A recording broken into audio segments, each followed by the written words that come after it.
You're watching a Decentered Media Talk with me, Rob Watson. Conversations about community media.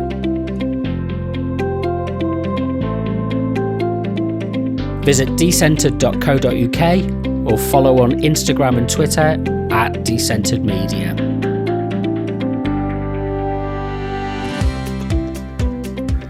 Hello, Rob Watson here, and this is a Decentered Media Talk. Part of the series I'm doing called Introduction to Community Media, and I'm just outlining some of the key issues that I think are associated with community media and our sense of understanding it, if you like. It's a bit of a map, a journey through the landscape of different issues. A lot of this can be really gone through in a lot more depth. Each talk and each set of points opens up another set of points and another set of issues. It's a very interesting field with lots of subsidiary ideas and concepts and experiences that need to be taken into account. And so it's these are the first steps through, if you like. So what I want to do today is talk about the idea of DIY media. And there is a long history and heritage to the study of DIY media, and this is really just a kind of introductory step through those issues and ideas, and just to give us a bit of a framework that we can take forward on a basis of common ground in the future. But so what we'll talk about is kind of DIY, do-it-yourself media, and what the purpose is of really, the core principles of community media is that it's people making media for themselves, to self-representation, engagement with other people who are also making media for themselves and about themselves in a way which is shared by themselves as well. So it gives us a crucial kind of guide into what we can expect in different forms of community media. So I'm going to share the screen. Let's make sure I've got. Cool. Okay, so I suppose the first, one of the first, let's get this change, is really thinking about the kind of the different accounts of what might be called community or alternative media that we often present this kind of information, if you like, in simple binaries. So it's mainstream media, alternative media, or it's community media versus social media, for example. And there's lots of ways that we can do that in terms of thinking about coming to a categorical view, a definition, if you like. And a lot of the way that certainly academic practice works is to create what's called, if you like, a taxonomy, to create a genealogy of the different components. So, you look at something like biology and the study of the environment, and physical sciences, if you like. It's about naming things, and it's about looking at subcategories of things, and it's looking at where those categories split off and become different species or different generic but associated components. And so community media, the process for doing this can often be described, if you like, as an extrinsic kind of process, where what you're looking for is to assemble evidence, empirical evidence, based around the collection of facts. But as we've discussed previously, community media is, if you like, considered for its intrinsic value and for the intrinsic processes through which people engage. So that the desire, the need to share our stories, to have our voice heard, to associate with other people who are of a similar kind of sense of identity based on what we feel, rather than necessarily what might be ascribed as an externalized social or sociological or physiological characteristic. And I suppose one of the ways I like to think about the difference between kind of community, alternative, mainstream media is where we sit in terms of what our are what's the contested space that's being opened up, is the way that this is discussed. And it's between the kind of experiences that we have and maybe the opinions that we have. We've talked about this before, about, community media isn't really about sharing your opinions. It's part of it, but it's not the essential part of it. If you strip everything away, community media works really effectively when it's about people who are expert in their own experience, telling their stories about their experience. But then you've got to ask the question, well, what is that experience? So it takes us down a different route in terms of trying to put together something that is mediated in order to do that. Whereas with mainstream media, it's a lot more about trying to emulate, fit in with a model, aspire to a kind of status within a process, so that you become very proficient at something. So you can become, and maybe this is a criticism that we can level at some parts of our mainstream media, that they become very formulaic, that they become kind of hollowed out, and that there isn't really a sense of authenticity to what people are saying. They're just rehearsing a script. They're very, very good at it, but it's kind of quite cynically driven. Like if you imagine when you walk along the supermarket aisle and you go down the breakfast cereal aisle, and you have all of these things telling you that they're healthy and they're good for you and they'll excite your life, and it's all bright packaging and it's designed to appeal to children and the child within us, and actually on analysis it's full of sugar and it's full of salt, and it doesn't satisfy you in any way. It's just the crisps aisle.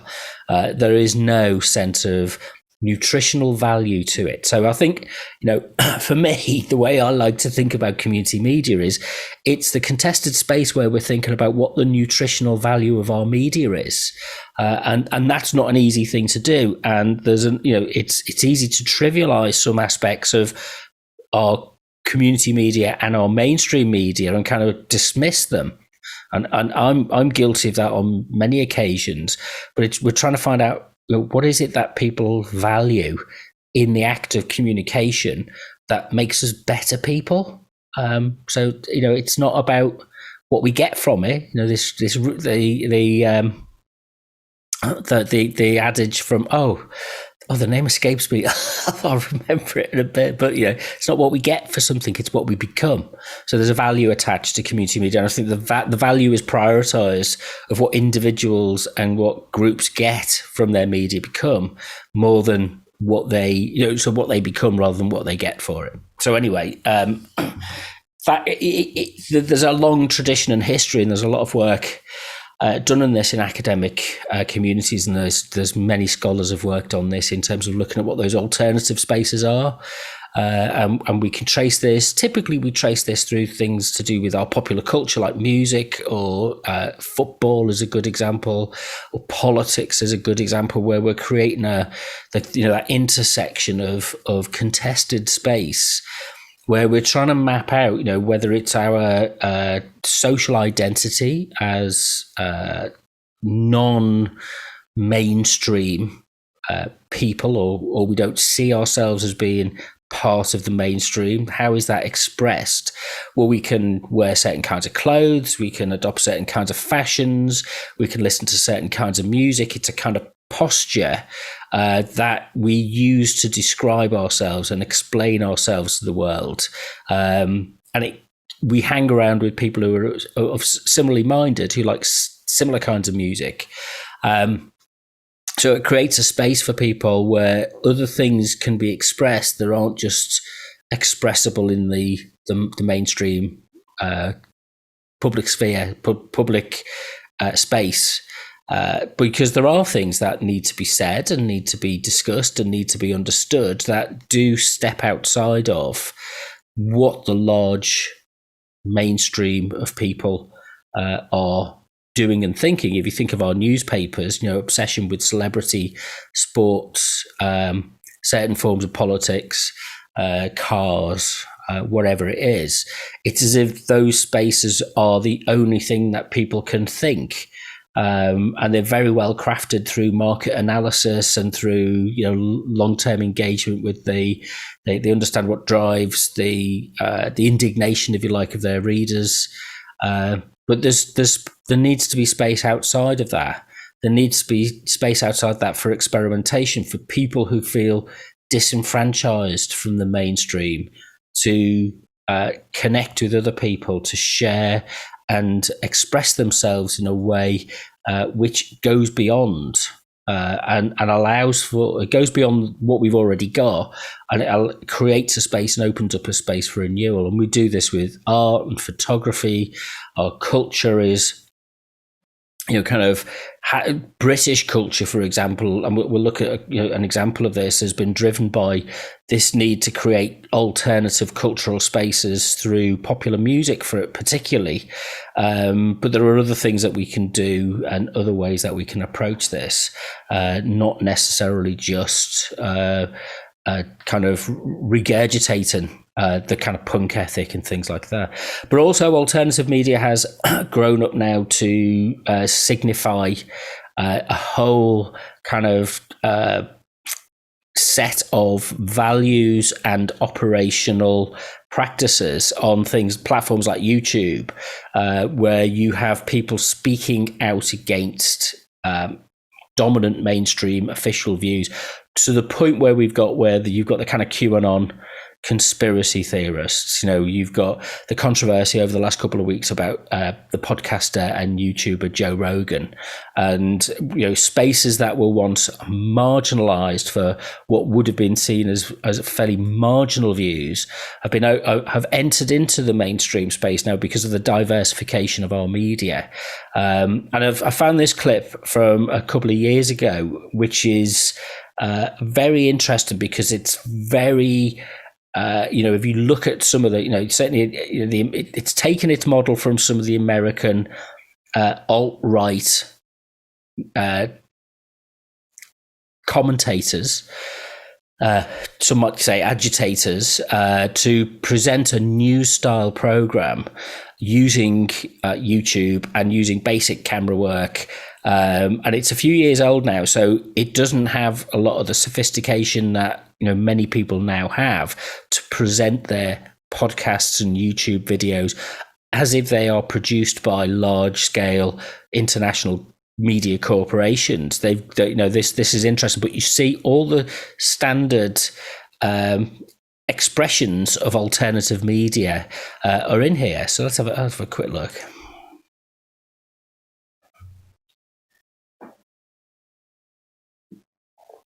Basically, I want to send a message, right? And that message is, you out there, you have to become the media, okay? It's not hard to print off some articles and to get a webcam and to talk about them and to give your opinion out there and to try and become the media and fill the void between the BS that's basically put out by the BBC and other mainstream, quote, sewage stream news outlets.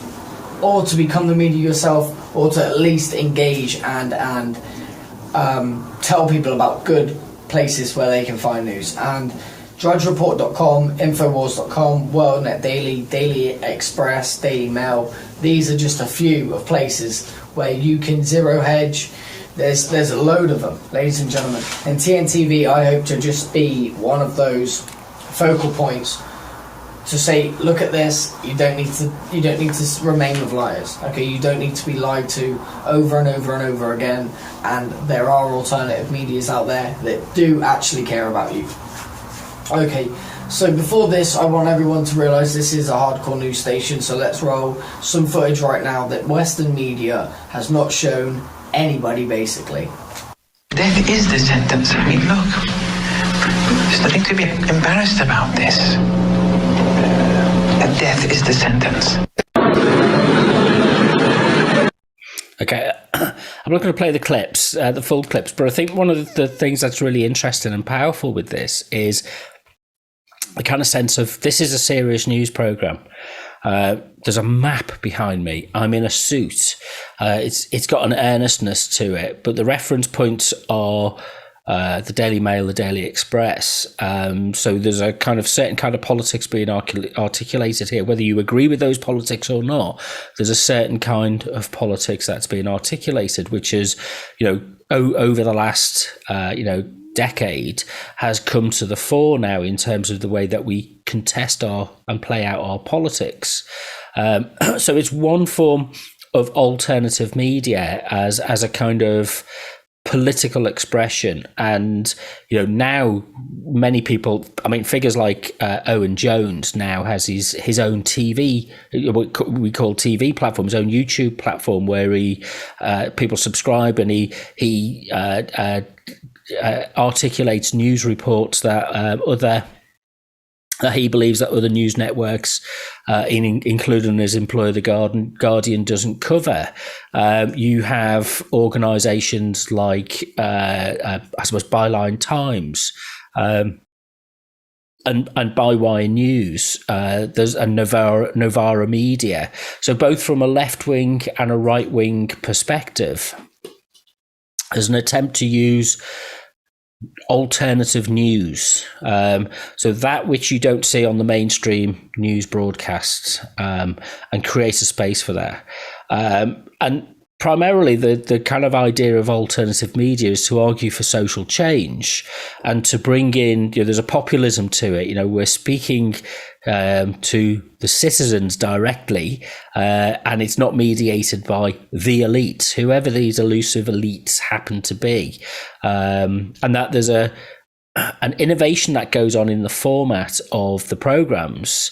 So it's kind of a space at the community level where what we're thinking about is how we represent ourselves as a space of deliberation, information, education, but crucially, I think alternative media has this sense of organising. So while the BBC, ITN, Reuters, the large mainstream news organisations report, they're not agitating, they're not organising, they're not asking people to take that step further, to do something. They're just relaying what they for good or ill, whatever poison you prefer in terms of your news consumption, but it doesn't necessarily take you to that next level. It has an impact. It has a very powerful impact. And still, even with all the fragmentation of media, as we're seeing in British politics these days, the power of our media to shape debates and to shape what can be discussed and what can't be discussed is very critical. But alternative media has this stage further where you're bringing people together to share news which is focused around the kind of sense of a set of goals, and those goals are generally, if not formal party political organisation, then at least a kind of broader movement of bringing together bring together the socialists, or you bring together the nationalists, or you bring together the ecologists, so there's a kind of coming together of interest, and you tell stories within the framework which lead to action, information which leads to action. And that's an important dynamic and discourse that defines a lot of what is formally considered as alternative media, which is different from the community media model, which I think doesn't have that kind of step into organisation in the same way. But it's part of what we know commonly as the public sphere. And I suppose I'm more interested on the side of this, which is about what motivates and changes individuals or small groups. So there's a sense of intra-projection with this, whereas a lot of the alternative media intent is for extra projection. So you're projecting outwards. So one can be based on the idea of reflection, and the other can be based on the idea of projection, and that's a very rough rule of thumb in terms of how I kind of figure my way around these things. But so we're creating alternative spaces And there's a kind of negative pushback against the mainstream. And, but what we consider as alternative at different times changes. So what we consider as alternative now maybe wasn't considered as alternative before, and may not be considered as alternative in the future. So it's a kind of relativistic contingent. Let's say it's a contingent concept, and that the starting point for what's alternative for you or I might not be alternative for somebody else. And so you get into this kind of, where are the reference points? Where are people coming from in their different their different takes on social concepts and social ideas? And I think we're thinking about the kind of shared purposes. What is it that is the shared purpose? Let's watch this clip for a moment.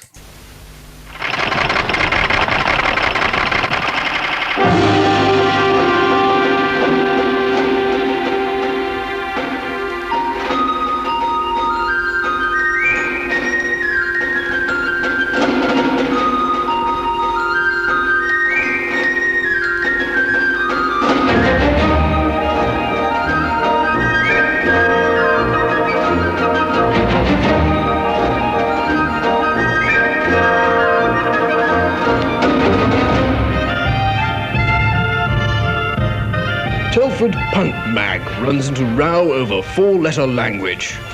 Police are believed to be investigating a punk rock magazine published in the Madeley district and featuring articles written by local youths. 400 copies of Gutter Snipe have gone on sale to young people in South Telford. The magazine carries anti-Nazi propaganda and an article containing many four-letter words. A local headmaster. I am worried in case this magazine gets into the local schools. Graffiti about mag worries an estate. A Telford residents group is pressing for action to stop graffiti about a controversial punk magazine being written on walls on an estate. One slogan reads, "Gutter Snipe, the voice of youth." And another names a local figure and comments, "He can't stop Gutter Snipe." Councillor Mrs. Mary Potts described it as decadent and utter filth.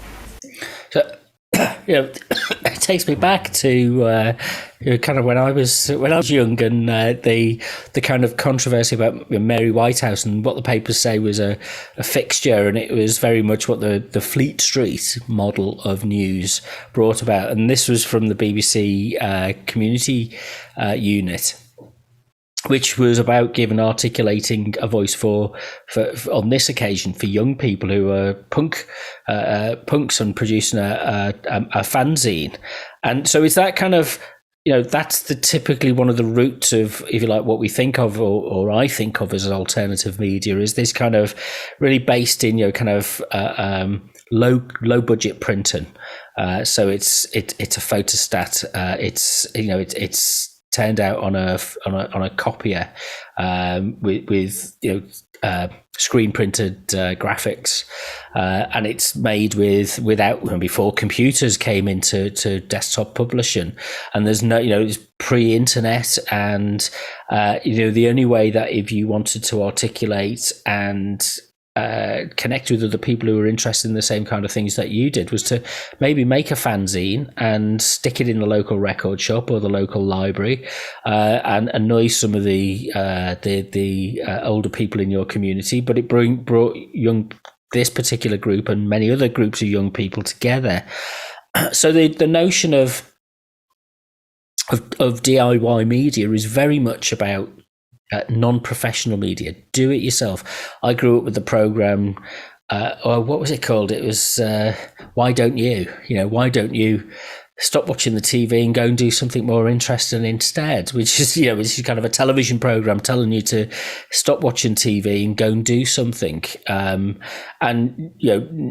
We live in a media saturated world now where many people have the capacity through their smartphones and whatever to create content, meaningful content, and share that within their networks. Whereas, the origins of a kind of DIY aesthetic have different roots. And it is interesting that fanzines, handmade fanzines, are very popular activities, events to sit down and create and produce content about and for a topic or a subject.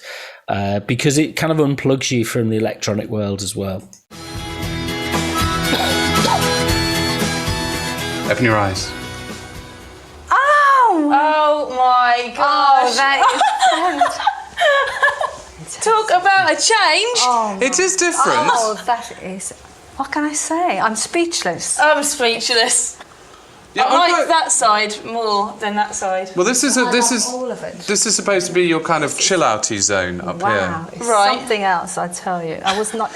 Okay, the reason I play that short clip is because it is what most people's notion of DIY is. Something that you do around the home. And it was interesting that DIY in the 80s and 90s became this thing on television of, again, a kind of projection of some kind of fantasy that you decorate your home in a way which is a complete transformation from what you were able to do yourself and what you were able to. So it's the professionals coming in and giving your home a makeover, and that's a common theme that kind of whether it's fashion, whether it's makeup, whether it's fitness and well-being, it's that kind of self-help or expert-led help model, and the DIY rescue programs that came along with that. So when people do have a go at doing things themselves, but they don't have the skills I certainly don't have the skills or the capacity or the willingness to do extensive DIY. And it's kind of, people need rescuing from their failures, if you like. But if you apply that, if you think about that in terms of our media, there's almost no scope for failure and incompetence in our media.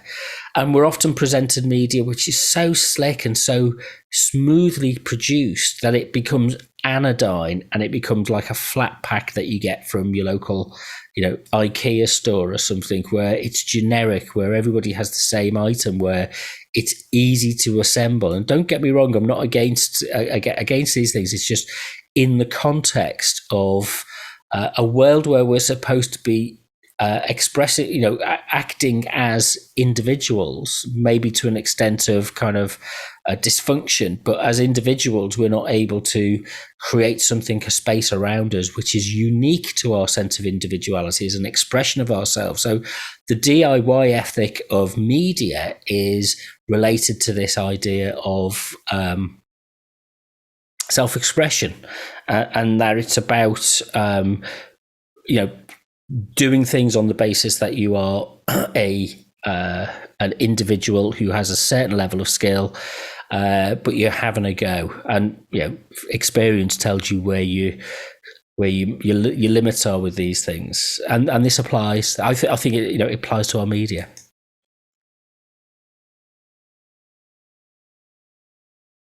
Hi, I'm Vanessa and I'm here with Dave of Lo-Fi Photography in Leicester. So we're just getting a bit of coverage about Handmade Festival, which is coming up, which you should all come along to. So for people watching, how would you describe the Lo-Fi Photography group? We're a group that uses old processes to photograph things. Things that have been proven for 100 years or more, film and paper photography, traditional darkroom stuff, and we can play building our own cameras. Got an example here. It's a homemade camera made out of a beer can, and can use that as a pinhole camera, or can use it as a long exposure camera. We which can take photographs for several months and that sort of thing. And you can make them out of anything. There's one that's a matchbox and an old film canister. You can make them out of anything. Little pinhole in one side, paper on the inside, and off you go. I came out to it after I was doing digital photography and found that there's a quality that you can't get with digital photography. It's almost like you then move on to film photography, which can be of a higher quality than digital. So I recently interviewed Dave for the 10-year celebration exhibition that Leicester Lo-Fi did.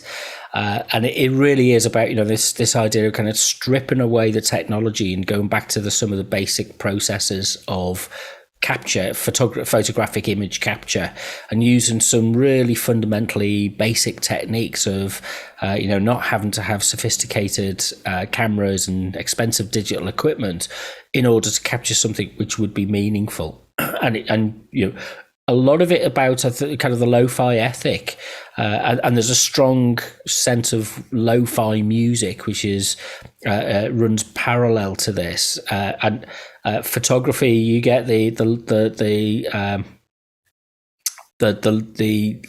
Lomeo kind of filters and effects. Sorry, this gets a little bit. You've got all of these things running alongside each other, but on the one hand, Instagram and photographic filters on your smartphone can make it look like the picture that you've taken makes it look like it's something that has come from a very lo-fi retro 1950s film camera. But it's a digital filter, so it's kind of doing the work for you. But the aesthetic is there, and the idea is there that you don't want to present things in a kind of pristine way. What I think is really great about Leicester Lo-Fi is they go that step further and say, okay, it's not about the filters, it's not about the processing that you apply to this, it's about stripping those things away and looking at the fundamental things that you record the image on. And as I say, music, the lo-fi production movement is about stripping things back to the core components, not doing lots of overdubs and production experience. And, it's kind of the basic instrumentation. It's the basic performance, if you like. And that, I think, if you listen to bands like the Beatles and the recent documentary that was on Disney about Get Back, the recording of the Let It Be album, they were a lo-fi band. They were an indie band after Sgt. Pepper, and the kind of production work that they'd done. Subsequently, they went back to the lowest possible basis of which they could do it, which is just four guys sitting around jamming with guitars and then just capturing that, as they went along. So it's because it reveals something about ourselves. The artifice and the sophistication can be really great, but also the lo-fi aesthetic is quite vital as well. So we're in a kind of a complex idea, which kind of lo-fi culture has become something which is celebrated. The kind of vinyl records outsell CDs now, because people have moved to streaming and CD sales have fallen back. But at the same time, vinyl records have increased because there's a kind of there's a kind of analog connection that people have, and the same can be said for for books. I mean, the resurgence of the paperback is in a digital age is really surprising, as many people are buying paperbacks as have ever bought them, because there's something tangible about it, and there's something about direct experience. And I think the kind of alternative, when you make it yourself, when you produce things yourself and you create things yourself, there's a kind of a genuineness that fits with that is being expressed, which isn't just you haven't delegated that to somebody else to be your creative inspiration. It's your creative expression of that moment. And you don't really nobody else can take that away from you. So we worry too much about reproducibility. For a product to be successful in the media market, it's got to be able to be packaged up and sold internationally. And then it has to be something which is generally understood by people in different cultures, or with different cultural frameworks and references. So it becomes kind of bland and generic. It also has to be something which would satisfy the expectations of the marketplace, as opposed to the genuine expression of the people, of the artists, of the people creating things. And so you kind of, you can go around in this kind of circle of looking at everything that you consume and say, which is of more value to engage with a form of media which is slick, highly produced, expert and polished, but is generic and cynical and manipulative, or something which is incompetent and unprofessional, I do both, and I don't regard from my personal expression of my media that being too slick is any good, actually. So one of the things I don't do with any of my videos is edit them. I watch a lot of YouTube videos where people have become very sophisticated with the way that they present the video. So they have focus shots. They're up at dawn, catching the sunrise, and they spend a lot of time on their look and their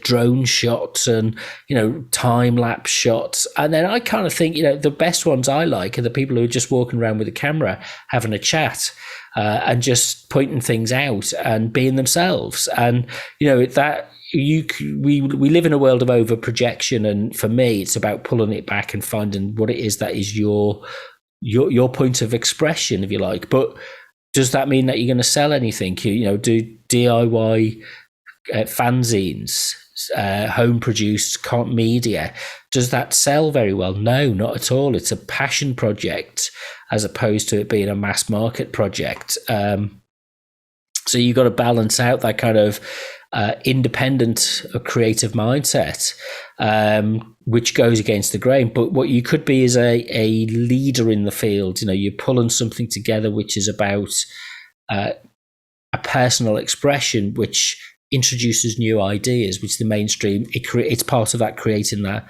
additional space for discussion and comment. So there's a kind of, in the same way that we've got a passion for craft, a passion for DIY media comes from the kind of sense that there's, we can make, fix and repair things, is that we have it's anti-consumerist, and that we are thinking about the sustainability of what we do. And that we're hoping that this ethos will spill out into a general ethos in society, and that we will reduce our obsession with consumption, and we will reduce our obsession with always buying more things, so that we are less dependent on using our environmental resources in order to satisfy our cultural needs. But I'm not sure that to what extent it comes back to that thing that we talked about the sense of community. Is that, okay, these are not in themselves going to foster large scale change, but there's the kind of grounding in a sense of community. So a group of people engaged in a creative practice together is enough for a small group of people for a certain amount of time, a small moment of time. And this is, I think, one of the things that we worry too much about, strategic structural change, when what we need to focus on is those small moments of creative engagement with one another. And so when we think about community media, we have to be really careful. And in fact, we kind of, when things become formulaic, we need to stop And we need to ask ourselves, what are we doing here? What is the purpose of this? Why are we engaging in this? What are we getting from it ourselves? And how are we building? Because otherwise then you could do it in a job anyway. So why aren't you doing it for a commercial organization? What is it you're doing that enables people to come together to build a sense of community? And for me, that's what I think makes DIY media sustainable in that sense. And the element of creativity that needs to go with this as well. I've been seeing a lot of discussion about YouTube and YouTubing taking place in the past week over on Twitter and in some videos. Links in the description, as always. And I just thought I would chip in for old time's sake. So Jack Howard did a video lamenting what he sees as the death of creativity on YouTube, complaining about not feeling at home on the platform anymore as a creator and as a viewer, which I can fully relate to. I haven't posted a video in over 6 months, and I hardly watch any YouTube videos anymore. I think at least some of the reason for that absence is a disillusionment with the platform and the content it celebrates. I've said for years that YouTube champions mediocrity. You know, YouTube comments are reputedly filled with insults and death threats, but you'll also see a hell of a lot of hyperbolic sycophancy. You know, people claiming to be screaming or dead because they saw a cat or something, or people claiming they excreted their digestive system because somebody said a funny pun. You know, we talk about a YouTube community, but in many ways, what YouTube has become now is a series of communities, many of which are united in adulation of one or more specific, more popular YouTuber. But what is it that makes these specific YouTubers worthy of this elevated position? Are they enlightening their audience, opening their minds to new philosophical vistas, challenging their intellect with witty repartee? No, because who wants that shit? You know, most people, particularly young people, I think, are turning to YouTube for the illusion of having a friend sit with them and do nothing and chat shit about nothing for a bit. That's all people want. I mean, look at PewDiePie. He's like that mate who's only funny when you're both stoned and you can never quite remember why you like him in the cold light of day. But he's comforting, right? You know what he's going to be like. You know what he's going to say, what he's going to be up to. He's going to be playing games and doing silly high-pitched voices. You know, he's easy company. So you invite him round and you light up. And then you've got the vloggers, who I suppose are the equivalent of your mate who you go for a coffee with and they tell you about their day, and it's like you're sharing in their experiences and successes and failures. And yeah, sometimes they're boring as shit and they waffle on for ages, but you've known them too long to ditch them now, and you feel like you've got a responsibility to keep listening. And all of that is fine. It's totally fine. If that's what people want, let them have it. But I think the problem for me is when we're told that that's all we want, or even that that's all there is. You know, YouTube used to be a rich tapestry of recommendations and featured videos just waiting to be discovered. And now you go to the homepage and there's a trending tab seeming to indicate that YouTube only wants you to see videos that are already fucking popular. You know, you don't want to discover something new. You want to see the same thing your mates are watching, so you can all tweet screaming at each other, you know? I think that's a really incisive analysis of YouTube, and even more so now because, you know, it does change. And I always say this, that one of the things that's changed about my media viewing is I actually now have kind of almost rediscovered YouTube because I can get it on my smart TV and I can sit back on the sofa and watch things, and the quality from some of the content that's produced is so good. And whereas before it was kind of watching on a small image on your laptop or something like that, and you had to lean forward, or you were sitting at a desk or something, and it was never quite so comfortable. But I you know, this stages of development, they're kind of quite, if you like, archetypal roles, if you like, the companion, the host of the conversation is somebody that can have a conversation with somebody, the creative curator of content. But I like the analysis of that, which kind of says, but where it struggles, where it becomes a problem, is when you do this thing, which is that you follow in the crowd, and the algorithms are designed to say, if you like that, you would like this, and you kind of say, well, you know what? It's like music wise, I've heard all of the Beatles albums a lot.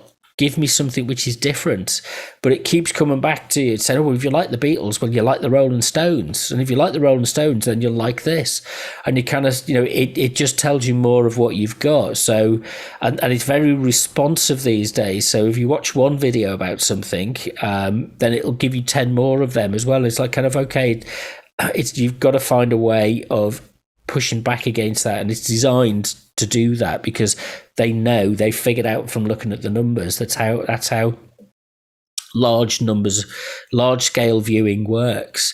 There's a trend and a pattern to these things, which again it's that, and that's how we define the mainstream, if you like. So the what is it that we're often looking for that sits out of the mainstream? So there's a couple of things that we can think of, and it's always worth going back to the kind of Raymond Williams notion here of deprofessionalization, and that means deinstitutionalization, and it means decapitalization, which means basically taking the money out of it. So DIY media is stuff that you can do for as low a cost as possible, free or no cost at all. Free and no cost at all. So you kind of thinking, when people look at DIY media, they're often very skeptical. And you get a lot of resistance from people when you kind of say, come on, we can create our own newspaper, or we can create our own radio station, or we can create our own video channel now. And people can be like, well, we need lots of training to do this. No, you don't need any training whatsoever. Just be yourself. Be responsible and accountable, but be yourself. We need lots of sophisticated equipment. No, let's use whatever equipment we've got to hand, and we'll borrow stuff, and so it goes on. And then people think it costs a lot of money these days. It doesn't. I mean, we're fortunate to live in an age now where I can sit in front of my desktop computer and record something of reasonable quality. It's viewable, it's listenable, for not much investment, and we can do this on a whole range of different platforms now. But it's about our attitude towards doing it for ourselves. So not bringing in people with lots of expertise. And my preference, I again mentioned this before, I really can't stand stock photography. So the idea that you come in, unfortunately, you photographers out there who want to make a living, you're going to have to convince me that your stock photography that you try and sell and make a living on has of any value, because it doesn't relate to the experience. And it doesn't genuinely represent the people that I connect with and work with. It's got this kind of falseness about it, and this is about stripping. DIY strips that away, and I think in yourself, in a way, it's this idea of it's about bridges, using our media to build bridges, and you can use different platforms and different forms of media to build bridges with other people, and you won't get if your aim is to get to as many people as possible in big numbers, you're going to need a pretty big bridge. You're going to need a very powerful platform that you can control. But if you can establish a small bridge or an abridgment that connects you with similarly minded people who have similar interests, then you're doing something between other DIY enthusiasts. So it changes. What makes this the community media element of this, I think, is the really important part. Is don't just do it yourself. Do it ourselves, where we gather together to produce something as a collaborative activity and a shared activity and a communal activity, because it kind of we can create things for ourselves, but we're doing that as individuals in isolation. But media is about engaged, shared communication. It's about sharing something with other people, because it fosters a sense of community and a sense of identity and a sense of belonging, and those things that we've talked about previously. But what scale do we do this on? So the reasonable size scale is a town or a neighbourhood, perhaps, and we've got things like the Bedford Clanger and the Brixton Bugle and the Bristol Cable, and here in Leicester we've got the Evington Echo, and it's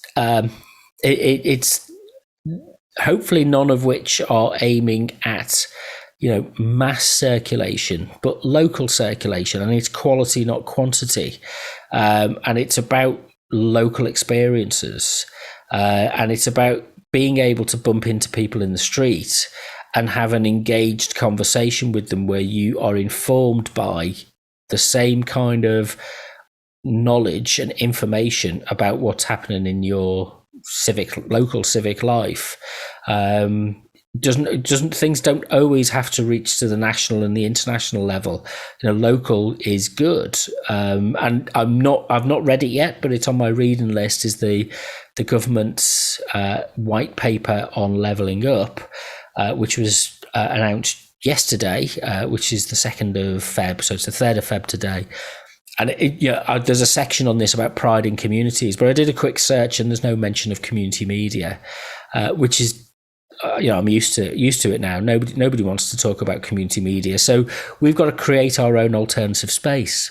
This is the thing. It's kind of why moan about the media when you can be the media yourself, and kind of get engaged, get involved with developing your own media platforms and your own expression of media for yourself, rather than thinking that somebody else is going to have to employ you to do it for yourself. And if it's not very good, if it's rubbish, brilliant. That's what we want, because you've got to start somewhere and you've got to learn. And don't let, part of the problem is that we let perfectionism and professionalisation take over when that's not what it's about. So this kind of, the phrase, kind of alternative is a bit of an interesting term to look at, and generally it's kind of meant is used to describe what we term as non-mainstream. But I think today we are also thinking about, if you look at places like the way that independent media is being controlled and suppressed in Russia, and parts of Hungary and places like that, and China, and you look at Hong Kong, this has an element to it which is very censorship. Whether it's left wing or right wing censorship is an undesirable thing for anybody to do. I think this there is an element here of accountability that we have to accept as media producers, and we have some responsibilities. And I think the British model of the broadcast code, for example, kind of gets it about right in terms of self-regulation based on principles of things like not what's the phrase I'm looking for? Not encouraging people to participate in crime and disorder, or spreading misinformation, those kind of things. I think there's a self-editing, responsible outlook, and this isn't applied across our media. Our newspapers, for example, don't get covered by this code of conduct. They've got complete editorial independence, other than that which can be addressed through the courts, through slander and libel claims. But they're hard to bring about if you're just an ordinary person. You have to be quite, be able to pay for some decent lawyers if you're going to challenge what's written about people. But there is a real effect, and the media freedoms that we have are incredibly valuable. And the more that we create and share content produced in that way, then if you went the age of the Iron Curtain and Poland and Czechoslovakia as it was then. And you're asking, kind of people could be arrested for having a home printed pamphlet on them, and they'd be sent to a prison, and they'd be interrogated for their political views just by having a certain kind of book in the house. So totalitarianism is something that we really can't contemplate, and that freedom and independence is part of the democratic process. So the freedom of speech idea, it's not. I don't think freedom of speech is absolute and unqualified. I think freedom of speech is qualified in terms of harm and the extent to which perpetrating false opinions or false information is likely to produce harm. If you're going about topics and issues which are contested, then you have to develop the skills to be able to articulate on what basis they are contested. And you have to show you're working out, if you like. You have to show how you come to that point of view. Just spouting, which is a lot of the kind of right-wing TV that you get in places like the shock jocks and Fox News in America, is largely people using evidence-free argument. And, that leads to some polarization and, potential insurrection, as we saw, kind of post-Trump. So this is really important for our democratic view, and the idea that if we don't have space for alternative views to come together to share and elaborate on those views, then a society that doesn't encourage that will what's the word I'm looking for? Will calcify. We will become rigid, and we won't be flexible enough in order to be able to meet the demands of the future. And it doesn't mean to say that you give in to the demands of every radical nut job that comes along bemoaning one particular thing that people do in the mainstream. But, there's space for people to do that and to be heard. But nobody if nobody's being forced to hear your views or to engage with your views, then you're free to engage, for people to engage with you. But, the coercion, I think, is one of those areas where there's a limit as to what would be a functioning part of the liberal democracy, which is described in the kind of Habermasian public sphere. So, we need a healthy, well-articulated alternative media space and DIY media space. And, on the basis that, we have a kind of a participative model of, one of the key principles of community media is that it's about participation. So you can have alternative media which is produced by a small number of people and very activist led and focused on the core interests of that small group of people. But what we want to encourage with community media is mass participation in the creation and development and dissemination of media, because it's a different model. It's not hierarchically based. It's not about, it puts community first, it puts collaboration first, it's voluntary, it's got a sense of responsibility to it, it uses a mixed model of income, so the things that you earn your income from when you're making community media is not the product that you're actually creating, it's other things that you do. And when you think about what you're trying to get out of it, you're trying to get rather than a sense of social status, what you're trying to get is a sense of esteem that you've participated and contributed to a wider social debate. So you can look at some models of this. The indie media platforms are still running, and there's independent media groups which are still valuable to look at. I mean, the internet, in the early days of the internet, there was a whole load of, kind of alternative media networks and platforms built up, which some of these techniques have now been absorbed into the mass communications process. And that would be an interesting study in itself to look at how, Wikipedia, what the role kind of aggregated blogs and websites now play, because we've shifted towards a kind of social media scroll through rather than, if you like, the blog where everything's laid out like this. So, and to what extent is alternative media about resistance? I love this graphic, in terms of what people think community activists, media activists. I think this is spot on. It's like you kind of friends think that you're some kind of a wishful hippie. Your parents recognize that you're going to be destitute and homeless because you've got no financial backing security behind you. Society hasn't got a clue of what you're doing. The government thinks you're a kind of you're going to undermine the social order.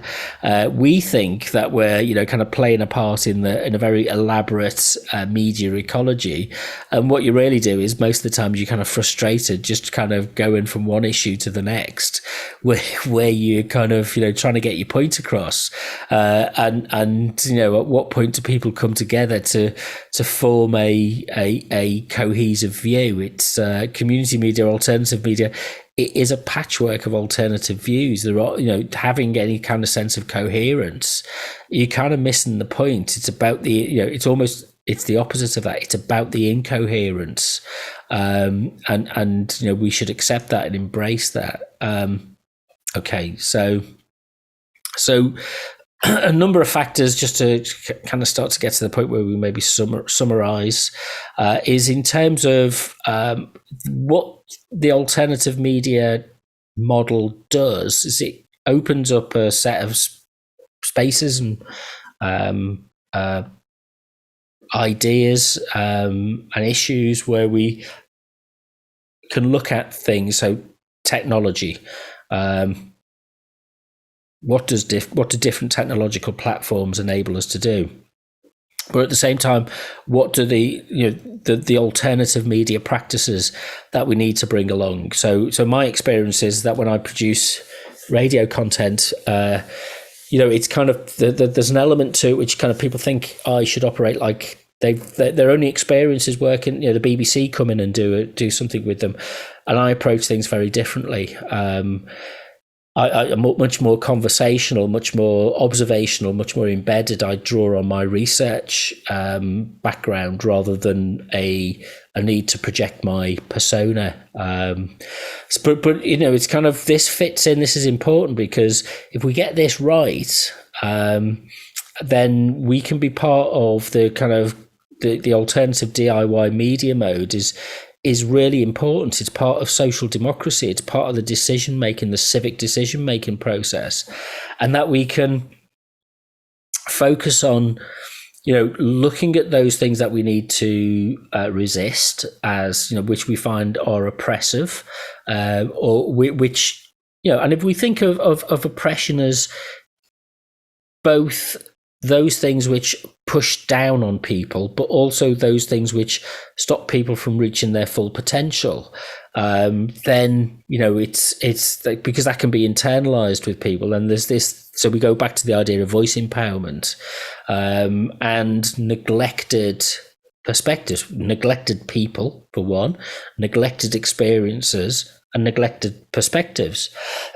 So, we tend to argue for a community media approach to this is that there's a not-for-profit element to this, and that there's a consciousness raising element to this, and an identity building element to this, and if you so wish, an element of political activism about this.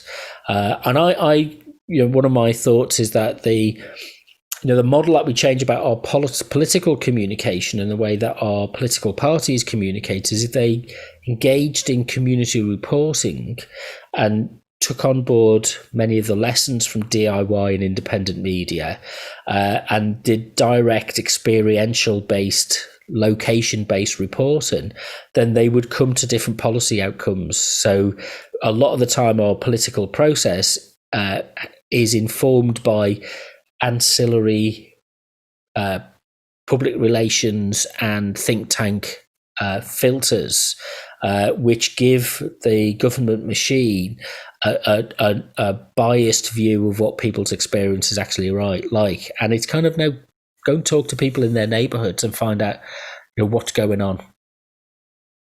So...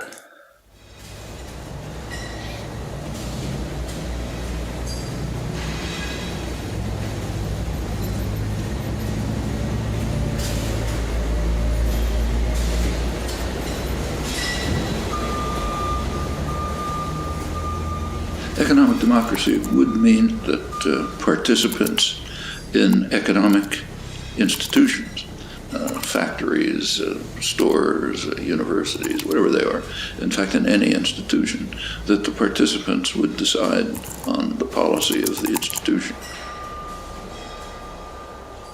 That's basically democracy. 1900-talet var den politiska demokratins århundrade. Och idag styrs en betydande del av världens länder demokratiskt. I Sverige är det en självklarhet att det är vi, medborgare, som genom fria val bestämmer vilka som ska leda vårt land. Men där den politiska demokratin genomsyrar vårt samhällsliv så råder en annan ordning i våra arbetsliv. På många arbetsplatser jobbar vi under villkor vi själva inte har valt och under människor vi inte kan rösta bort. Varför sträcker sig demokratin till den politiska sfären men inte till den ekonomiska? Det här är en film om ekonomisk demokrati. So that's a film about economic democracy, and I suppose the question is media democracy. We cannot vote off the editor of the Daily Mail. We cannot respond to Facebook or Google or YouTube, whoever, Instagram, locally. We need our local democratically accountable media platforms. They are essential to a vibrant democracy, but the media has been removed from our local economic, civic, political lives. We are no longer able to facilitate our own. It's not easy. Our local newspapers are being hollowed out. Our local radio stations have been consolidated. The decision-making power about what the programming is constantly concentrated in the hands of fewer and fewer people, these elites who control what is said and how it's said.